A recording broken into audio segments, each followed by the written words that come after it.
নমস্কার। আজ আমি 31শে মে বাংলার 16ই জ্যৈষ্ঠ শনিবারের রাশিফল নিয়ে আপনাদের কাছে হাজির হয়েছি।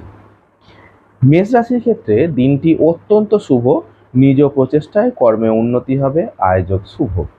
বৃষ রাশির ক্ষেত্রে কর্মক্ষেত্রে ঝঞ্ঝাট ঝামেলার কারণে মানসিক অশান্তি সহযোগেই দিন কাটবে। মিথুন রাশির ক্ষেত্রে আয়োজক শুভ হলেও সন্তানকে নিয়ে চিন্তা বৃদ্ধি পাবে। কর্কট রাশির ক্ষেত্রে আয়োজক শুভ, কর্মমুখীভাবেই দিন কাটবে, তবে অযথা মাথা গরম করবেন না। সিংহ রাশির ক্ষেত্রে সাবধানে থাকুন, পারিবারিক দ্বন্দ্বের কারণে মানসিক অবসাদ বৃদ্ধি পাবে। কন্যা রাশির ক্ষেত্রে পরিবার ও পরিজন সহ আনন্দ সহযোগেই দিন কাটবে।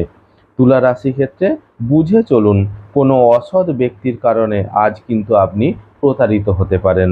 বৃশ্চিক রাশির ক্ষেত্রে আয়োজক শুভ, তবে শরীর কষ্ট নিয়ে ভুগতে হবে। শিক্ষার্থীদের জন্য দিনটি অত্যন্ত শুভ।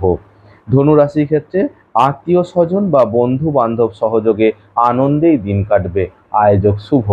মকর রাশির ক্ষেত্রে আয়োজক শুভ হলেও ঝগড়া বিবাদের কারণে অশান্তি লাভ করবেন। কুম্ভ রাশির ক্ষেত্রে আয়োজক মধ্যম, কর্মক্ষেত্রে ঊর্ধ্বতন কোনো ব্যক্তির দ্বারা আজ কিন্তু আপনি অপমানিত হতে পারেন। মীন রাশির ক্ষেত্রে আয়োজক শুভ, একাধিক পথে আয়ের সম্ভাবনা বর্তমান। নমস্কার।